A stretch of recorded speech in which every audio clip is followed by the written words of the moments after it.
Another car, another day na naman tayo. So hi everyone, Laika here and welcome back again to LA Car Accessories. Today is we have this Tesla model and we'll be installing a charcoal tint sa windshield, rear, and also sa all sides ni client, while yung sunroof naman is yung Mach 70 natin. So this is how it looks like before we install the film. We make sure to protect the interior of the car by placing covers to avoid any water or solution from touching the seats and dashboard. So later on, once the Nano-Tech film is installed, you will notice the difference in shade and overall look of the vehicle. By the way, our charcoal series offers one of the best levels of solar protection, visible light transmission, heat rejection, and UV protection. And here at LA Car Accessories, we offer different types of shades depending on your preference.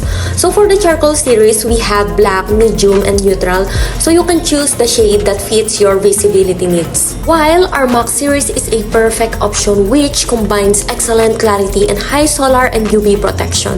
This Mach 70 window film offers up to 99% true infrared heat rejection, which helps reduce the heat entering your car while still keeping the glass looking very clear.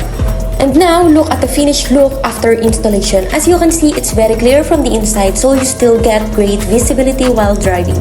But from the outside, it's less visible, giving the car a cleaner and more premium look.